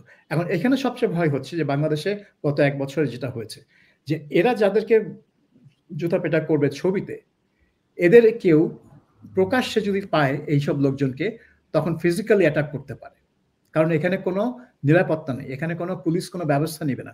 বরঞ্চ পুলিশ উল্টা, ওই যে রিকশাওয়ালার কথা যেটা জয় মামুন বলছিল, উল্টা ওই পুলিশকে, ওই রিকশাওয়ালাকে প্রোটেক্ট না করে, তাকে নিরাপত্তা না দিয়ে উল্টা তাকে অ্যারেস্ট করে নিয়ে গেছে এবং জেলে ঢুকিয়েছে। এক রাতে হলেও জেলে ঢুকিয়েছে। তো এই অবস্থায় তো আপনার এক ধরনের, মানে যদিও শব্দটা শুনতে শুনতে আমার মানে বিতৃষ্ণা জন্মে গেছে, কিন্তু ফ্যাসিবাদী শাসন ব্যবস্থার মধ্যে কিন্তু এই জিনিসটা থাকে, যে সরকারের বাইরে, সরকারি বাহিনীর বাইরে একটা পেটোয়া বাহিনী থাকে। তারা কিন্তু ওই বিভিন্ন রঙের শার্ট পরতো, যে ইটালিতে কালো শার্ট পরতো, জার্মানিতে ব্রাউন শার্ট পরতো, ওদেরকে ব্রাউন শার্ট বলা হতো, এদেরকে ব্ল্যাক শার্ট বলা হতো, ফ্যাসিস্টদেরকে। এবং এদের কাজই ছিল সবাইকে টেরোরাইজ করা, ইহুদি পাড়ায় গিয়ে দোকানপাট ভাঙচুর করা, তারপরে যেসব সংবাদপত্রে তাদের বিরুদ্ধে লেখা হয় সেখানে গিয়ে হামলা করা। এবং এই পেটোয়া বাহিনীর একটা চরিত্র কিছু কিছু গ্রুপের মধ্যে বাংলাদেশে চলে এসছে, এবং যেটা কি প্রকৃত অর্থে ফ্যাসিবাদী চরিত্র। তো এইটা এখন বলাও তো ডিফিকাল্ট, কারণ সবাই তো মনে করে ফ্যাসিবাদ মানেই হচ্ছে আওয়ামী লীগ। তো আওয়ামী লীগকে কিভাবে ফ্যাসিবাদ হয় আমি জানি না, সেটা একটা ওর ভিন্ন একটা আলোচনা, এখানে হবে না। কিন্তু মূল কথা হচ্ছে যে এই সবই হচ্ছে আপনি যেটা দিয়ে আলোচনার সূত্রপাত ঘটিয়েছিলেন, যে ইতিহাস বিকৃতির সুনামি। তারা চাচ্ছে যে ইতিহাস তারা যেভাবে দেখছে ঠিক সেভাবেই ন্যারেটিভটা থাকতে হবে, এটার বাইরে গেলেই আপনি ওই আপনার ছবি করা হবে।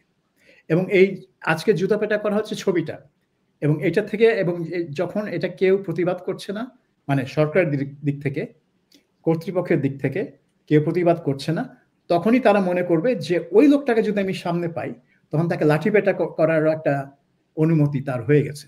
এভাবেই তো জিনিসটা হয়। মানে আতঙ্কিত হওয়ার কারণ তো ওইটাই, যে এরা এটা করছে কিন্তু কেউ বলছে না যে এটা কিন্তু মানে নিম্নরুচির মানে কাজ হচ্ছে। এখানে তোমাদের যে মূল্যবোধের প্রকাশ পাচ্ছে সেটা গণতান্ত্রিক মূল্যবোধ না, এটা বরঞ্চ এক ধরনের ফ্যাসিবাদী মূল্যবোধের বহিঃপ্রকাশ ঘটছে।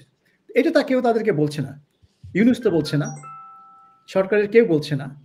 ইউনূস তো এসব কথা বলতে পারতো, বলে সে নিজেকে মানে এই ধরনের রাজনীতির উপরে নিয়ে যেতে পারতো, কিন্তু তিনি সেটা করেননি, বরঞ্চ তিনি ওই রাজনীতির সাথেই আছেন। এবং এটা হচ্ছে সবচেয়ে দুঃখজনক বাংলাদেশের এই গত 1 বছরের ঘটনা বলেছি। তিনি যেটা করতে পারতেন জাতিকে ঐক্যবদ্ধ করার জন্য, সেটা তিনি করেননি, কারণ তিনি ধরে নিয়েছেন যে এই ছাত্ররা তাকে নিয়োগ করেছে, ছাত্ররা তার নিয়োগ করতে, দেরফোর তারা যেটা চায় সেটাই করতে হবে, ওনাকে প্রশ্রয় দিয়ে যাবেন। এবং তারা যতই অন্যায় করুক না কেন তিনি নীরব থাকবেন, এবং নীরবতার মাধ্যমে তিনি প্রশ্রয় দিয়ে গেছেন। কিন্তু এখন তো তিনি ছাত্রদের কথা বলছেন না, এখন তিনি জনতার কথা বলছেন। ছাত্ররা আউট হয়ে গেছে। কারণ ওই ছাত্ররা আর ছাত্র নেই, তারা তো জনতার কাতারে চলে গেছে। মানে 1 বছরে কি তারা ম্যাচিউর হয়ে গেছে, জনতা হয়ে গেছে? হ্যাঁ, নাকি ছাত্ররা তার বিরুদ্ধে কথা বলছে দেখে এখন তাদের পক্ষ ত্যাগ করে জনতা বললে আপনি কোন জনতাকে বলছেন সেটা তো বোঝা যাবে না, রাইট? এখন হ্যাঁ, এনসিপি যারা গঠন করেছে, এবং এনসিপির বাইরেও অনেকে মনে করছে যে ইউনূস বিএনপির কাছে সারেন্ডার করেছে। লন্ডনে যে একজন এনসিপি নেতা বলছেন যে উনি লন্ডনে গিয়ে সিজদা করে এসছেন এখন। তো এইগুলো হচ্ছে এক ধরনের মানে দ্বন্দ্বের বহিঃপ্রকাশ। এখন ইউনূস সাহেব হয়তো বুঝতে পারছেন যে এদের সাথে বেশি দূর গেলে একটা বিপদের মুখে পড়বেন, এবং নির্বাচন করে তিনি সসম্মানে বের হতে পারবেন এখান থেকে। নির্বাচনে যদি না দেন তখন বের হতে হবে, কিন্তু হয়তো সসম্মানে বের হতে পারবেন না। এবং তার তো এখন সম্মানটা সবচেয়ে বড় গুরুত্বপূর্ণ, কারণ তিনি দেখেছেন হাসিনাকে কিভাবে দেশ ছেড়ে চলে যেতে হয়েছে। তিনি তো সেটা করতে চান না। কাজেই তিনি বিএনপির সাথে যোগসাজশ বলব, বিএনপির কথা অনুযায়ী নির্বাচনটা ফেব্রুয়ারিতে যদি আয়োজন করতে পারেন, নির্বাচনটা যদি সুষ্ঠু এবং অবাধ হয়, আওয়ামী লীগকে ছাড়াই যদি হয়, তাও যদি সুষ্ঠু হয়, তাহলে তিনি সসম্মানে বেরোতে পারবেন। না, কিন্তু সাবির ভাই, এখানে আমার প্রশ্ন আছে আপনার কাছে। সেটি হচ্ছে যে, প্রথমত আওয়ামী লীগের মতো একটি দলকে বাদ দিয়ে বাংলাদেশের ইতিহাসে এখন পর্যন্ত নেই যে আওয়ামী লীগ অথবা বিএনপি এই দুই দলের কোনো একটা যদি নির্বাচনে অংশ না নেয়, সেই নির্বাচন মানুষের কাছে গ্রহণযোগ্য হয় না। তো সেখানে আওয়ামী লীগকে আপনি বাদ দিলেন, এবং সামনে যে বাস্তবতা আমি দেখতে পাচ্ছি তাতে এনসিপির কোনো ভোট নাই। বাংলাদেশের এমন কোনো 300 আসনের ভিতরে একটা আসনের নাম আপনি বলতে পারবেন না যেখানে তারা কেউ একজন তাদের কোনো প্রার্থী, যদি বিএনপি বা জামাত আসন ছেড়ে না দেয়, তাহলে তারা ভোট করে পাশ করতে আসতে পারবে, এরকম পঞ্চগড় থেকে বান্দরবান পর্যন্ত কোথাও নাই। তারপরেও তারা কাগজে বাঘ হিসেবে অনেক বড় পার্টি, রেজিস্ট্রেশন হয়নি, কিন্তু তারপরে তারা সেনাবাহিনীর প্রোটেকশন পায়, অমুক পায় তমুক পায়, যেটা অনেক বড় বড় দল কোনোদিন পায়নি, জীবনেও হয়তো পাবে না। তো সেই এনসিপি বলছে তারা নির্বাচনে যাবে না, মানে যদি ওইরকম তাদের চাহিদা মতো সংস্কার না হয়, যদি তাহার ফেব্রুয়ারির আগে বিচার না হয়, যদি ঐক্যমত্য কমিশনের সেই সনদ সবর না হয়, তারপরে এমনও হতে পারে যে জামাতও সেই রকম লাইনে কথা বলছে, এবং জামাত আর এনসিপির মধ্যে আদর্শগত নীতিগত ভাবে খুব একটা পার্থক্য আমি দেখতে পাই না। তো যদি আপনি একটা হাইপোথেটিক্যালি ধরে নেন যে জামাত এবং এনসিপি নির্বাচনে গেল না, আওয়ামী লীগ তো বাতিলই এই খাতার থেকে, তো তখন কি বিএনপি একা নির্বাচন করবে এবং সেটি কি কোনো পৃথিবীর কোথাও গ্রহণযোগ্য নির্বাচন হবে? তখন ইউনূসের কি হবে? তখন এনসিপি আর জামাত যদি বয়কট করে, তাহলে তো আমরা আবার সেই বয়কটের রাজনীতিতে ফিরে গেলাম। তাহলে এই যে এত এত আয়োজন এক বছরে সবই তো ভেস্তে যাবে। সাবির ভাই, সবাই কিন্তু এই কথাটাই বলছে। ডক্টর ইউনূস তাদের প্রায়োরিটি তো নির্বাচন না, তাদের প্রায়োরিটি হচ্ছে ফ্যাসিস্টের বিচার এবং সংস্কার, রাষ্ট্র ব্যবস্থার সংস্কার।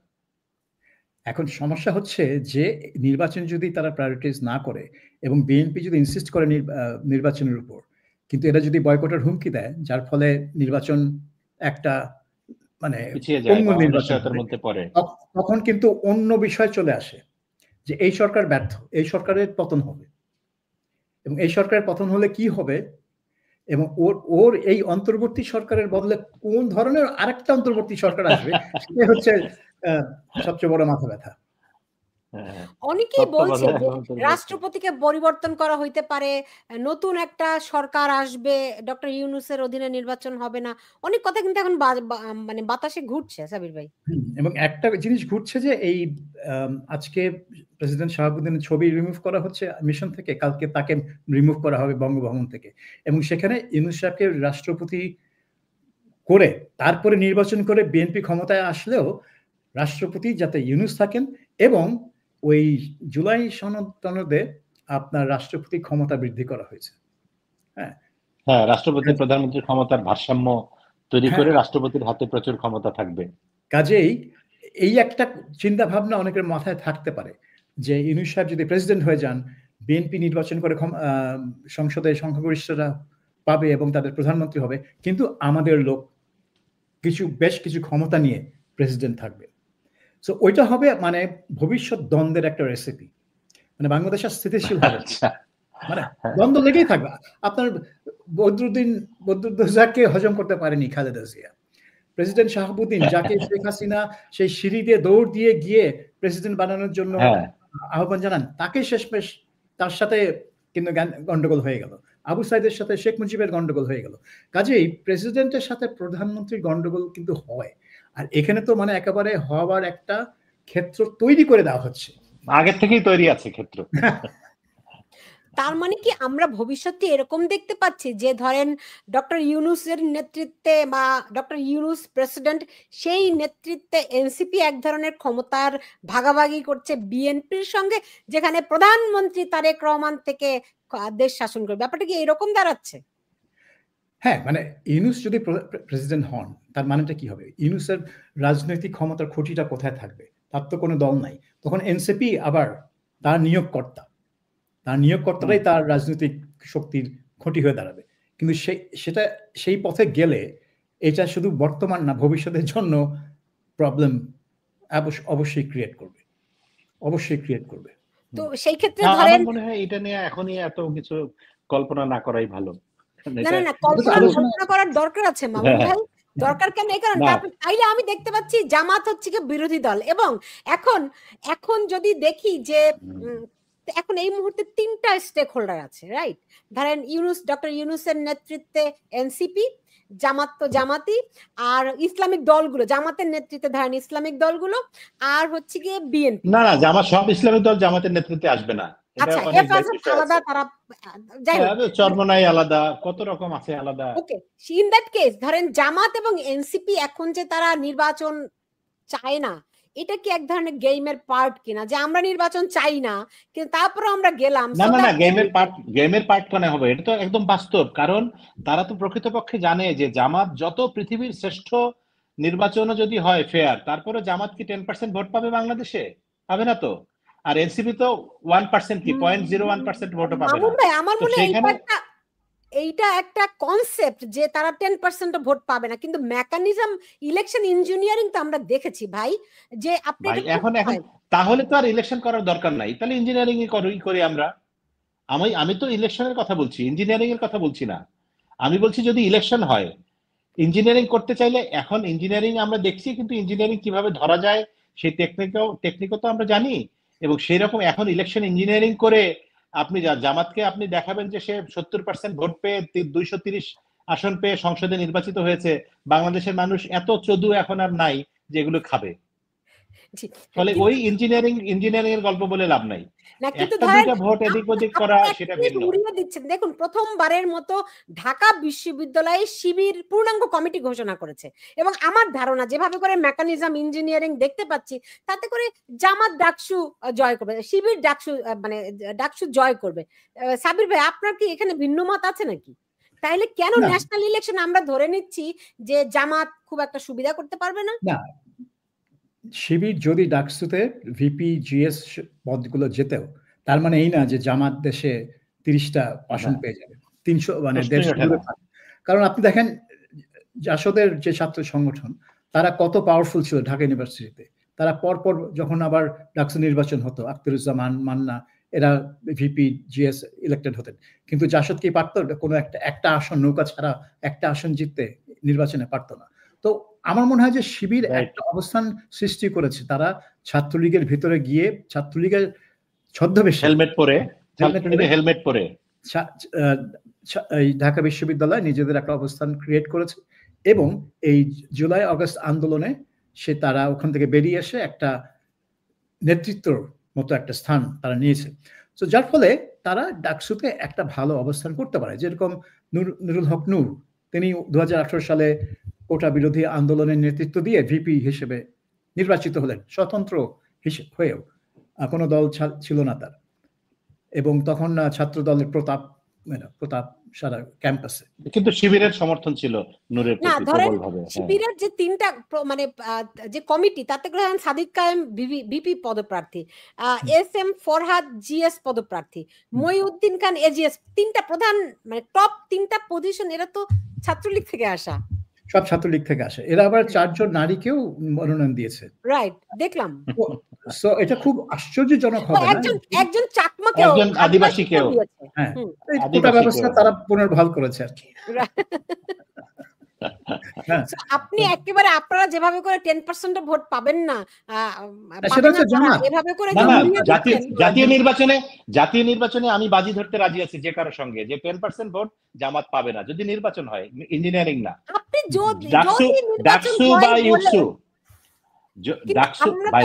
আমরা তো একটা ডিফারেন্ট সিচুয়েশনের মধ্যে আছি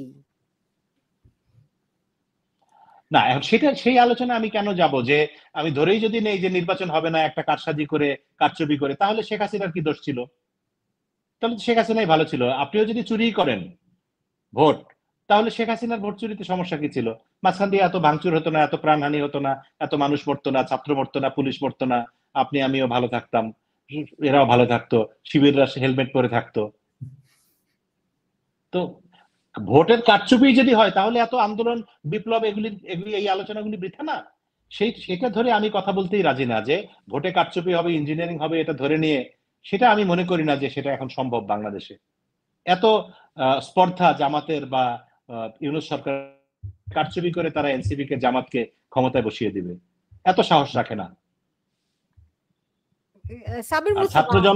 ছাত্র জনতা যারা আন্দোলন করেছে তারা শুধুমাত্র এনসিপি না, কিন্তু এর বাইরেও অনেক ছাত্র জনতা আছে বাংলাদেশে, সেটা সকলেই আমরা জানি, কম বেশি সরকারও নিশ্চয়ই জানে। এখন তাদেরকে তো আপনি দমন করে রেখেছেন, তাদেরকে তো মানে আচ্ছা, আমার এই আলোচনাটা শেষ করতে হবে ভাই, 1 ঘন্টার বেশি হয়েছে। আমি আমার শরীরটা ভালো না, আমি আগেই বলেছিলাম। এখন একের পর এক আমরা যদি ডাকসু নির্বাচনে অনন্তকাল পর্যন্ত সকল নির্বাচনের সুনামি চলছে এখানে। ইতিহাসে, মুক্তিযুদ্ধের ইতিহাসে ছিলাম, সেখানেই থাকি।